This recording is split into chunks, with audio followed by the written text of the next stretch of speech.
Okay, scope of linguistics. Hmm?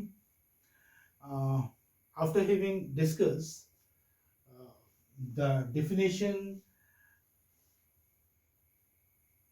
and nature of linguistics, the question that arises immediately now is what areas and what aspects of language study is the linguists interested in? Broadly, language is the expression of human thought, and all thought is expressed through language. Whatever you think, how do you express yourself? You express yourself through language. You have so many ideas, you have so many thoughts there in your mind, and how do you express those thoughts, those ideas? Through language. So language is the expression of human thought, and all thought is expressed through language. Hence, I must say, all knowledge of the universe may fall within linguistics. However, this would make the scope of linguistic appear a complexness. If I say that everything comes into linguistics, yes, it does. It does, but this makes the scope of linguistics appear a complexness. Yeah, not very organized. And linguistics, being a science, has got to be a systematic discipline. We have discussed that linguistics is a science, it's a scientific study of language. Since it is a scientific study of language, so it has got to be a systematic discipline, right? So, the question, what kind of behavior does a linguistic want to investigate? Does What kind of behavior does the linguist want to investigate? Or what is the scope of linguistics? What is the scope of linguistics? Now, this needs to be answered. A linguistic has to study and describe language, which is an enormously complex phenomenon. Now, language is a complex phenomenon because like linguistics is not concerned with any particular language. It talks about languages in general, all the languages, and this is not feasible for a linguist to study all those languages, or say describe and analyze all those languages. So what does he do? He does his study, or bases his study on the chosen fields. So a linguist has to study and describe language, which is enormously complex phenomena. He therefore concentrates at one time on any one of the many different, okay, yes, many different, though interrelated aspects of his subject matter. His subject matter, broadly speaking, is the data of language, the facts of language as it is spoken and written. As it is spoken and written. Now, the speech and, say, written form of a language is something very important. What are we talking about? The scope of linguistics is very vast, very wide. So this is not feasible, this is not convenient, and this is not possible for any human being, who has got limited capabilities to work on all those areas of linguistics or language. So what does he do? He works on a particular area at a given time, a given point of time. And the domain of linguistics, covers a wide range of topics, and its boundaries are difficult to define. It's very vast. It's very difficult to define what topics are being covered there in linguistics. The range of topics and its boundaries are difficult to define. In the center is phonetics. This phonetics is the core. Okay, phonetics is the core. So, which is the most important area, the most important domain, the most important subfield? Phonetics, as I told you. So, in the center is phonetics, the study of human speech sounds. What is it?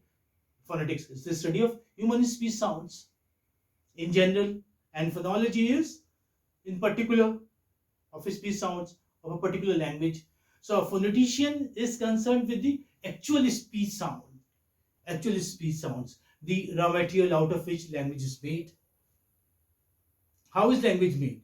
With language is based on those 44 symbols.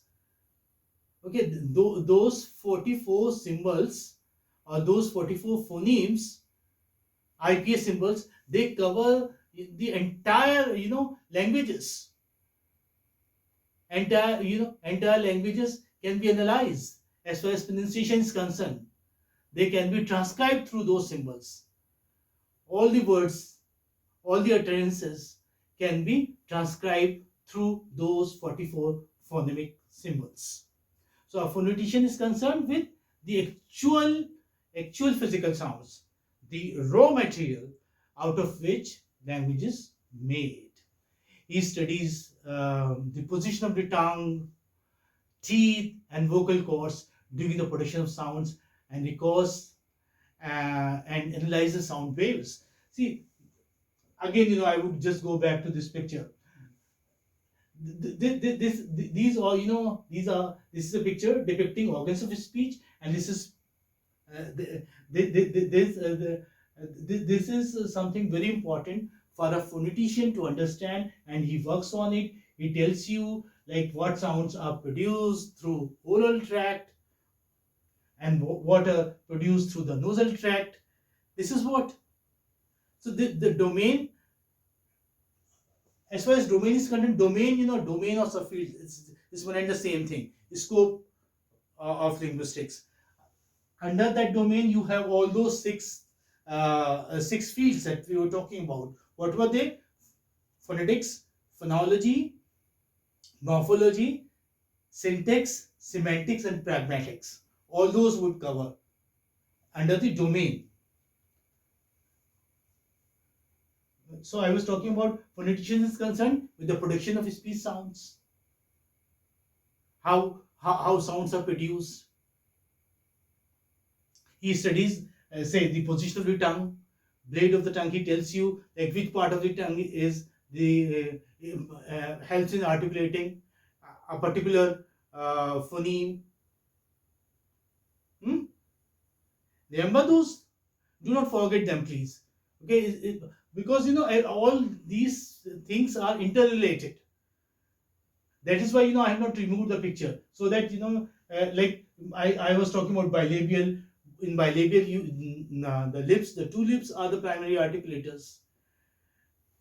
And remember, what is alveolar ridge? What is alveolar ridge?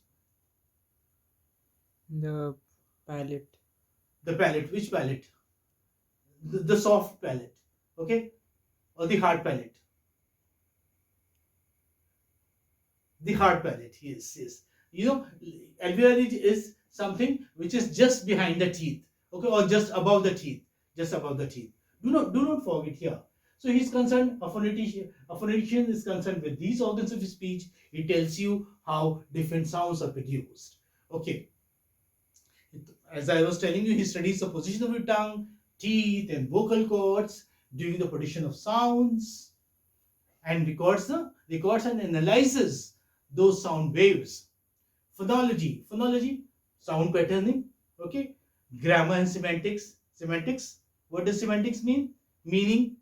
Okay, these are the bread and butter of linguistics. You cannot imagine linguistics without them. You cannot imagine linguistics without phonetics. You cannot imagine linguistics without phonology. You cannot imagine linguistics without semantics. Grammar again is a core of any language. It's a backbone of any language.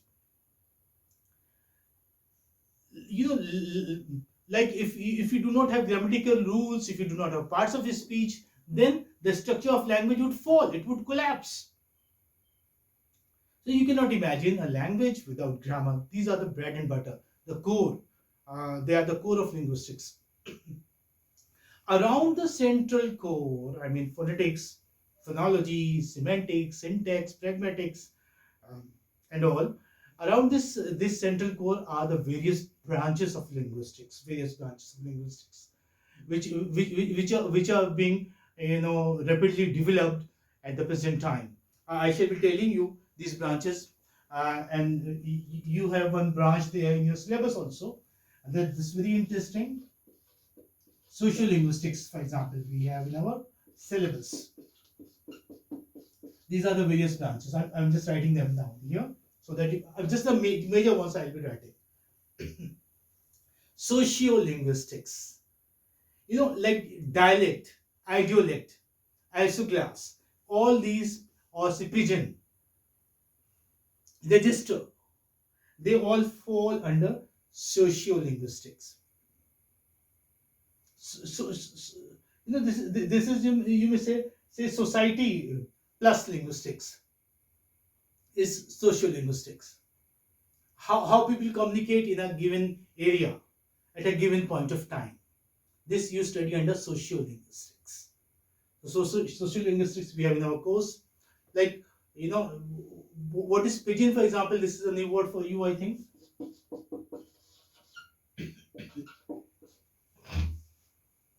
This is, these, travelers or these sailors and all, they create their own language. Because, like people, travel by ships and all, and they reach a foreign land and they do not understand the language they speak. So they have mutual symbols, they have mutual signs and all. So they create their own language, which is called as pidgin.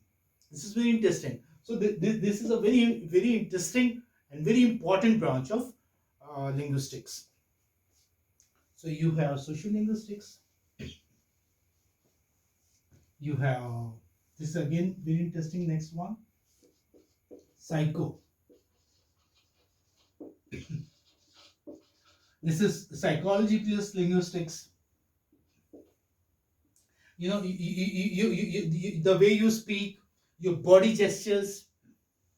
Body gestures even they also fall under language, because you communicate through speech, you communicate through written symbols, writing, I mean, and you also communicate through body gestures. The psycholinguistics. So one can make out what kind of person you are by studying your gestures, your body language. So this is again a very good field and very interesting one. Social linguistics, psycholinguistics, and then philosophical linguistics. Yes.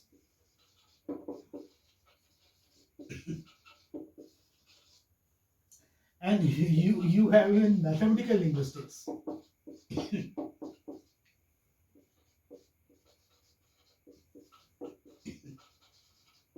Mathematical linguistics.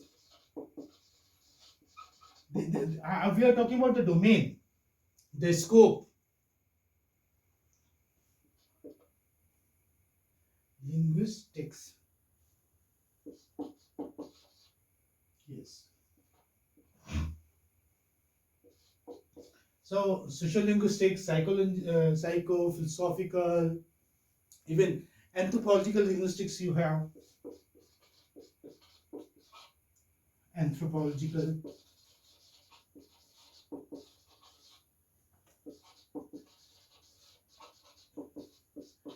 And like while we analyze a poem, linguistically we do it with the help of stylistics. Stylistics, they use study syntax, semantics. That means the structure of, why a poet has used small sentences, what kind of words has he used, what phrases has he used. They all fall under stylistics. So we have stylistic interpretation of a poem, stylistics. I hope you must have heard this word, and in fact, the most important is, and which you have in your course also, is language teaching. I'm writing English language teaching. You have English language teaching in your course, but here language teaching. Now language can be any language. We have ELT, that's why I've written English. Otherwise, language teaching, any language. teaching comes under the branch of linguistics. Teaching of a language comes under linguistics. Okay, it is also one of the important branches of linguistics. One of the important domains of linguistics. What does domain mean? Domain, field, area. So area of linguistics that way is very vast.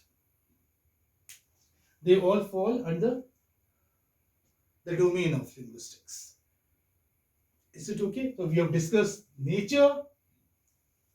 Prior to that, we discussed definition of linguistics and then scope of linguistics. I hope this topic is clear to you. Okay. If you have any question, you may ask me. Anything that you would like to ask me No, is fine. yes, sir. Under under English language teaching, we'll be studying different methods, different approaches of teaching, because they also keep on evolving. Methods of teaching are just not the same. They have changed over the years or over the decades, over the centuries. For example, I'm reminded of, although we shall be discussing them while we shall discuss methods and approaches, since I've written here. Earlier, in our country, for example, say grammar translation method was followed. Like when the English came to India, people did not understand the language, but they were supposed to learn it.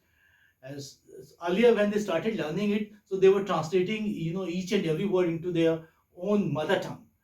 First they would think in their mother tongue, then they would speak, as far as speech is concerned. And then even in writing, first they would translate it, and they would translate according to the structures of their own language. So that gave them very funny results. So we had grammar translation method earlier. Now we have direct method of teaching. Direct method of teaching. What is it? Direct method of teaching. We teach English through English.